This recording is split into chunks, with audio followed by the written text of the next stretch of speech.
Hello my dear friends, how are you my dear friends. मैं हूं सुधीर सचदेव और दोस्तों आज हम सेल्स बुक का काम करने जा रहे हैं my dear friends. Subsidiary books की बातें हम कर रहे थे। लास्ट टाइम हमने परचेज बुक और परचेज रिटर्न बुक के बारे में बात की, उससे पहले कैश बुक के बारे में बात की, और आज सेल्स बुक के बारे में बात करेंगे और थोड़ा सा सेल्स रिटर्न के बारे में आपको बता दूंगा। राइट।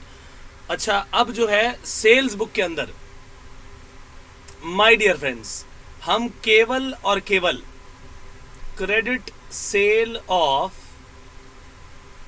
गुड्स रिकॉर्ड करेंगे। यानी सिर्फ और सिर्फ वही चीज आएगी अगर वो क्रेडिट सेल है, नंबर एक, और नंबर दो जो गुड्स की सेल है वही आएगी। मान लीजिए कि ये कैश सेल ऑफ गुड्स है, तो भैया क्या कैश सेल ऑफ गुड्स यहां पर आएगी? कैश सेल ऑफ गुड्स यहां पर रिकॉर्ड नहीं करेंगे, cash cell of goods record नहीं होगी। अच्छा, मान लीजिए क्रेडिट सेल है लेकिन क्रेडिट सेल ऑफ एसेट है, मान लीजिए फर्नीचर, क्या उसे रिकॉर्ड करेंगे? नो, उसे भी रिकॉर्ड नहीं करेंगे भले क्रेडिट सेल है, क्योंकि रिकॉर्ड किसे करना है? दो शर्तें। पहली बात क्रेडिट सेल होनी चाहिए, दूसरी बात वो क्रेडिट सेल ऑफ गुड्स होनी चाहिए। Goods are the items in which business deals, correct और नॉट? तो यहां पर जो बात की जाएगी केवल इन्हीं की जाएगी। और आइए जरा फटाफट से क्वेश्चन देखते हैं। इलस्ट्रेशन 3 हमारे सामने है ये, और लिखा है इसमें क्या? The following are some of the transactions of Messrs Kishore and sons of the year 2020 as per the waste book. Waste book क्या होती है जी? कच्चा हिसाब। जैसे कि मान लो एक व्यक्ति है जिसका बिजनेस है, उसकी अकाउंटिंग करने एक अकाउंटेंट आता है, तो अकाउंटेंट मान लो उसने शाम के लिए रखा हुआ है और वो शाम को आता है, डेली दिन भर की एंट्रीज कर जाता है। लेकिन पूरे दिन में जो कच्चा हिसाब चाहिए कि अभी किसको बेचा क्या किया, वो सारी इसको ट्रांजैक्शन तो चाहिए। तो एक वेस्ट बुक यानी एक पर्ची बनाई हुई है, पर्ची वाली किताब, वो कच्चा हिसाब लिखते रहते हैं और शाम को वो पर्ची फाड़ के उसे देते हैं, जी आज की ये सारी की सारी कहानी है। या फिर उस बुक को ही दे देते हैं, भाई ये कच्चा हिसाब वाली किताब है, आप इसके अंदर इसके हिसाब से एंट्री पास कर दो। फाड़ेंगे नहीं, उसको उसी टाइम दे देंगे और उसमें रिकॉर्डेड रहेगा। तो कहने का मतलब ये हुआ कि आज जब हम एंट्री करने जाएंगे तो हमें क्या देखना पड़ेगा? हमें देखना पड़ेगा कि सबसे पहले कौन सी गुड्स हैं। इसके पास ये शर्ट्स का काम, ट्राउजर्स का काम है, इसका मतलब यही उसका मेन बिजनेस है। तो 30 शर्ट 800 रुपये पर शर्ट, 20 ट्राउजर्स 1000 रुपये पर ट्राउजर, और ट्रेड डिस्काउंट है 10% का। तो रिकॉर्ड करने के लिए बड़ा ही आसान तरीका, डेट डालिए, जो भी डेट होगी। अब डेट तो यहाँ गिवन नहीं है, तो सबसे पहले जिसको हमने उधार पर माल बेचा है उसका नाम क्या है? Messrs Gupta and Verma. On credit ही बेचा है, ऑन क्रेडिट ही बेचा है, इसका मतलब क्रेडिट वाली एंट्री है और गुड्स की एंट्री है, ये दोनों बातें हमारी पूरी हो गई। तो that means this will come in sales book. तो मेसर्स गुप्ता एंड वर्मा,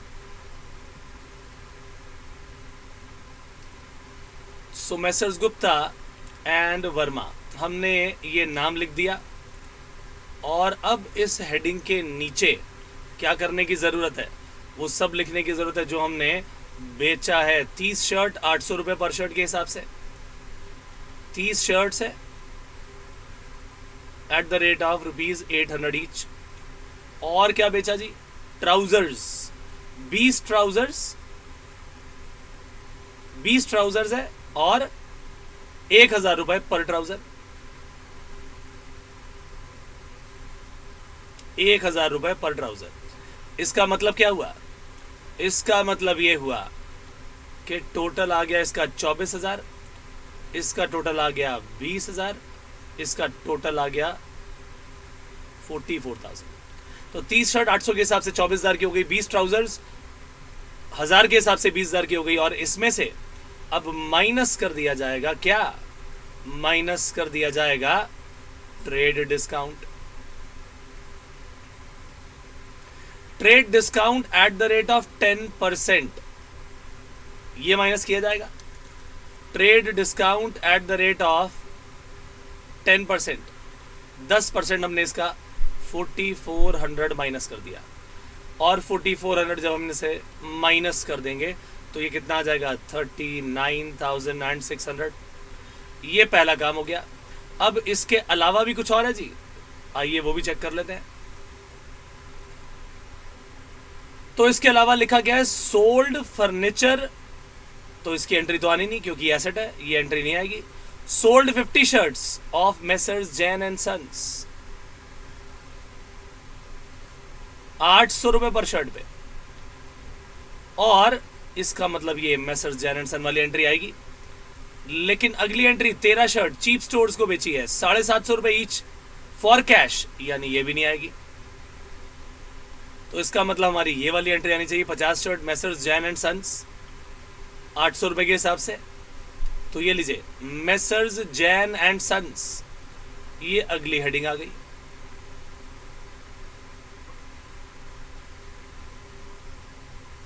और मेसर्स जैन एंड सन्स को हमने कितनी शर्ट्स बेची? शर्ट्स बेची है जी 50, और रेट क्या है? 800 रुपए की एक शर्ट है, at the rate of 800 rupees per shirt. कितना हो गया? 40,000। और इसमें तो कोई डिस्काउंट भी नहीं है, ट्रेड डिस्काउंट भी नहीं है। अच्छा, इसके बाद अब हमने कहा कि ये तो एंट्री आएगी नहीं, ये भी नहीं आई थी, रीजन बता दिया। Sold on credit to Messrs Mathur and Jain. अच्छा जी, इसके लिए क्या करना पड़ेगा? इसके लिए हमें, हाँ जी, इसके लिए तो भैया एक और क्या चाहिए? इसके लिए हमें चाहिए थोड़ा सा और एक परफॉर्मा का काम।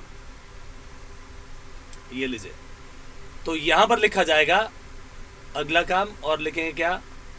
मेसर्स जैन एंड सन्स को ये सामान हमने बेचा। और ये कब का है जी? ये क्या है? सेल्स बुक है। ऊपर लिख देते हैं एक बार हेडिंग।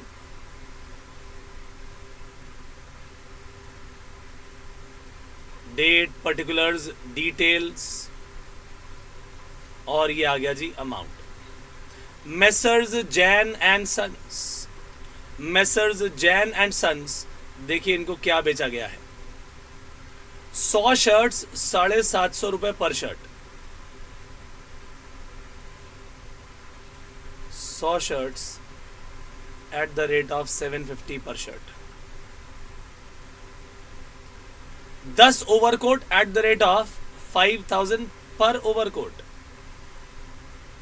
ये 10 ओवरकोट्स है एट द रेट ऑफ 5000 पर ओवरकोट। अमाउंट कितना आ गया? ये आ गया 75,000 और ये आ गया 50,000 रुपीज। टोटल कितना आ गया? 1,25,000। और इसमें से ये लीजिए हमने trade discount at the rate of कितना परसेंट है? चेक कर लिया जाए, 10% ही है, ये भी माइनस कर दिया। इसका 10% हो गया 12,500, और जो नेट अमाउंट हमारे पास आया वो कितना आ गया?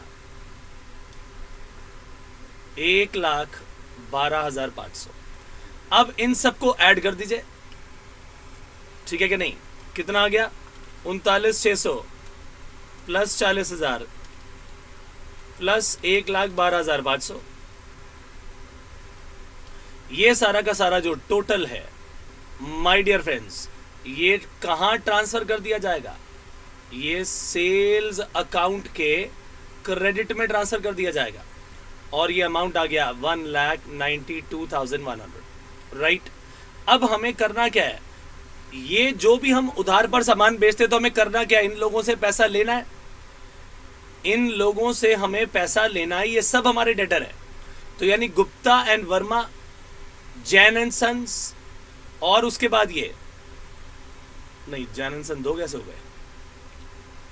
माथुर एंड जैन था भाई, तो ये माथुर एंड जैन, मैं इसको ठीक कर रहा हूं। ये है भाई साहब माथुर एंड जैन। इन सब से हमने पैसा लेना है, तो इन सब के अकाउंट बनाने पड़ेंगे। यानी गुप्ता एंड वर्मा, इनका भी अकाउंट बनाना पड़ेगा। Date, particulars, amount, date, particulars, LF का कॉलम भी आता ही है। उसके बाद जैन एंड सन्स, इनसे भी हमने पैसे लेना है, जिनसे लेना है उनको हमेशा डेबिट किया जाता है, राइट।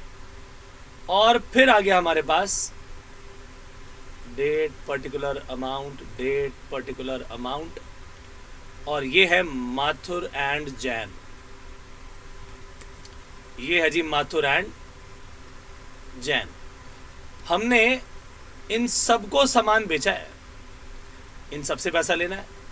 39,600 और 40,000 ये किससे लेना है?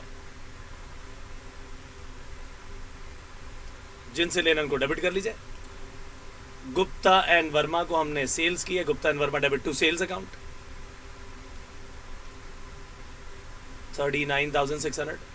जैन एंड सन्स, इनसे भी पैसा लेना है, इनको भी डेबिट कर लिया जाएगा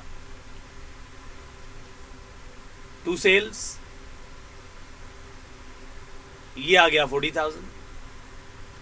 माथुर एंड जैन को 1,12,500 का सामान बेचा तो टू सेल्स। अब ध्यान से सुनिए, ये सब डेबिट कर दिया हमने, इन सब से पैसा लेना है और इन सब के जब अकाउंट क्लोज किए जाएंगे तो इस तरह से होंगे कि हमने इनसे पैसा लेना है, बाय बैलेंस कैरिड डाउन 39,600, ये है वो balance, correct.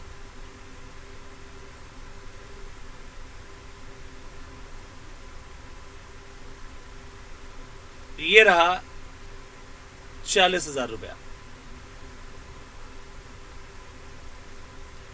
By balance carried down. उसी तरीके से 1,12,500 ये रहा balance, by balance carried down 1,12,500। अच्छा, इसके बाद अब जो है सेल्स का बनेगा, तो सेल्स का जब अकाउंट बनाया जाएगा तो जो सारा का सारा टोटल सेल्स बुक का है वही टोटल हम यहां पर ले आएंगे, वही सारा का सारा टोटल जो है हम यहां पर लेकर आ जाएंगे। तो ये है by total as per sales book.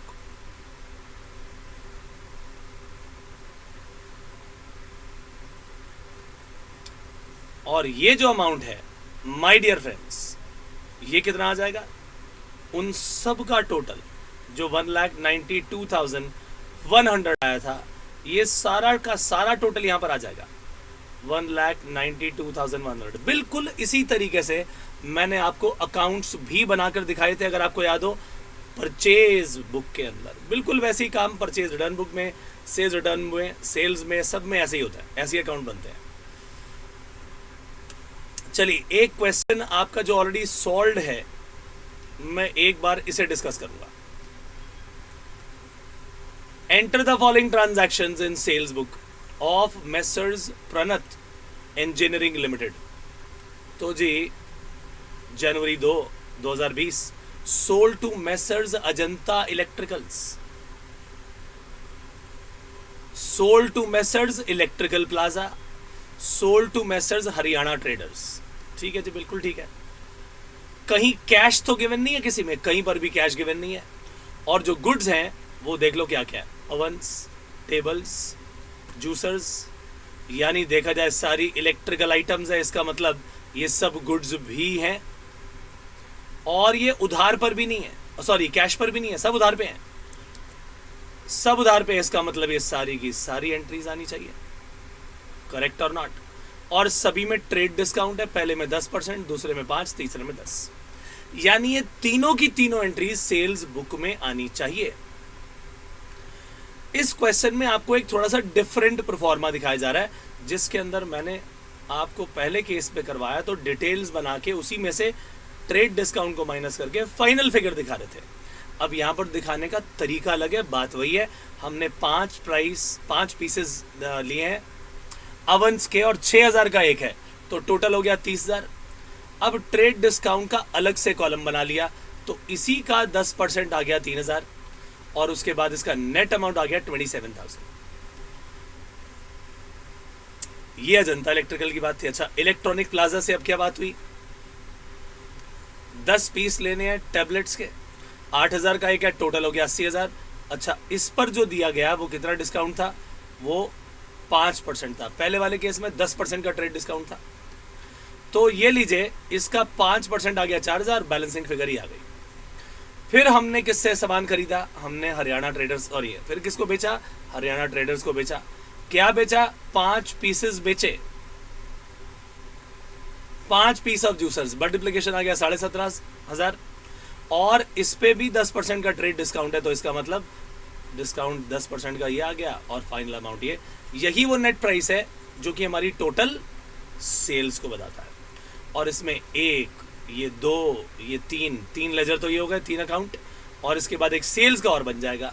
तो Ajanta electricals, electronic plaza, Haryana traders, ये सब हमारे डेटर्स हैं। हमने इन सभी को डेबिट कर दिया, और 2 सेल्स करके जो जो इनके रिस्पेक्टिव फाइनल अमाउंट्स थे, net amounts after trade discount, वही लिखे, क्योंकि ट्रेड डिस्काउंट की हम जर्नल एंट्री नहीं करते, ये सिर्फ एक तरह से समझ के चलो कि डिटेल्स लिखी हमने उसकी, कि वो अमाउंट कैसे आया। तो 27, 76,000, 15,750, इन सब का टोटल हमारा क्रेडिट सेल्स का था। बोलिए यस और नो। तो वो जो क्रेडिट सेल्स है हमारे पास, वो आ गई हमारी सेल्स बुक की क्रेडिट साइड में। Is that very very clear? यानी सेल्स का काम हमारा सारा का सारा यहाँ पर हो गया समाप्त। अच्छा, जब सेल्स रिटर्न बुक की बारी आएगी, तो my dear friend, sales return book में भी केवल और केवल क्रेडिट सेल जो की गई थी, उसी सेल की रिटर्न्स को रिकॉर्ड किया जाएगा। ध्यान रखिए, इसके अंदर कोई कैश सेल वाली रिटर्न नहीं आती। तो इस बात को अच्छी तरह से समझ के चलना होगा कि जो भी पैसा हमने उनसे लेना था डेटर से, सेल्स के समय हमने उनको डेबिट किया था। लेकिन इस बार क्योंकि सामान वापस आ गया है, तो वो सेल्स रिटर्न की कहानी है। यानी जो हमने पहले उनसे लेना था, डेटर्स को हमने डेबिट किया था, अब सामान रिटर्न अगर उन्होंने कर दिया है, तो वो इसका पैसा तो नहीं देंगे। यानी सेल्स रिटर्न अकाउंट डेबिट हो जाएगा, और डेटर्स जिनसे कि हमने पैसा लेना था, हमारा वो एसेट था, वो यहाँ पर रिड्यूस हो जाएगा।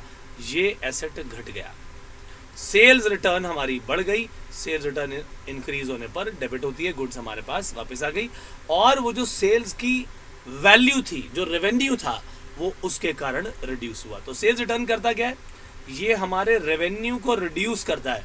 इसीलिए जब भी ये बढ़ेगा तो डेबिट होगा, क्योंकि सेल्स रेवेन्यू बढ़ाती है और सेल्स रिटर्न रेवेन्यू को घटाता है। करेक्ट? तो प्रोफार्मा की बात करें तो प्रोफार्मा बिल्कुल सेम बनेगा, जैसा कि हमने कहां सीखा, जैसा कि हमने यहां पर बनाया था। ठीक है ना? सेल्स बुक का ही प्रोफार्मा, सेल्स रिटर्न का प्रोफार्मा। डेट डालिए, जिस व्यक्ति ने हमें रिटर्न किया वो लिखिए, कितने रुपए का था वो लिखिए, और कितना उस पर ट्रेड डिस्काउंट दिया गया था, वो सब यहां पर आ जाएगा।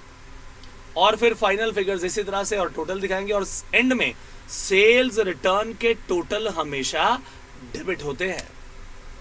हाँ जी, क्या शब्द बोले मैंने? सेल्स रिटर्न के टोटल्स हमेशा डेबिट होते हैं। तो जो फाइनल टोटल आएगा वो डेबिट में आएगा। क्या ये बात सभी को समझ में आ गई?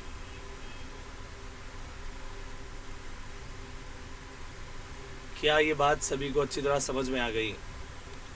सो इसका मतलब ये हुआ कि जब सेल्स रिटर्न का अकाउंट बनाया जाएगा, तो उसमें टोटल सारे के सारे डेबिट में आएंगे। जैसे हमने जब सेल्स का अकाउंट बनाया, तो सेल्स में सारे के सारे टोटल क्रेडिट में आए थे, क्योंकि सेल्स का टोटल ही क्रेडिट होता है, राइट? और सेल्स रिटर्न का टोटल डेबिट होता है। इसीलिए यहां पर क्या आएगा, टू टोटल एज पर, बोलो जी बोलो, to total as per sales return book.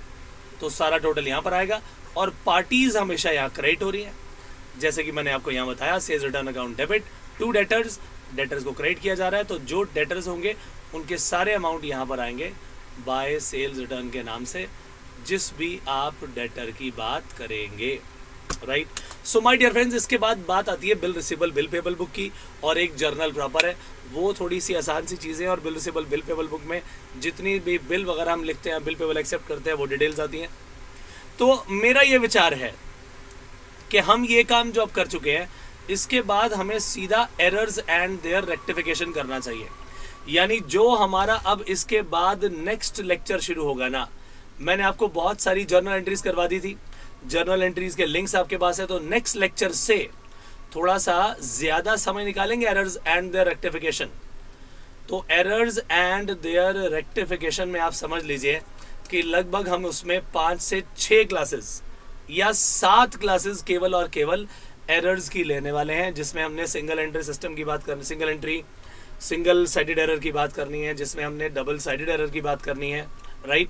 तो हम वहाँ पर जो बातें सारी की सारी करेंगे, उसके बाद डबल साइड के बाद हम एक सस्पेंस अकाउंट को क्लोज कैसे करेंगे वो सारी चीज़ सीखेंगे। तो जैसे जैसे हमारा काम आगे बढ़ता रहेगा हम एक एक चैप्टर लेकर आगे बढ़ते चले जाएंगे, ठीक है ना। सो माय डियर फ्रेंड्स, ये आज का काम हमारा यहीं पर हुआ समाप्त। मिलेंगे मेरे दोस्तों हम नेक्स्ट सेशन में, तब तक के लिए दीजिए इजाजत। Bye bye, take care and God bless. Thank you so much.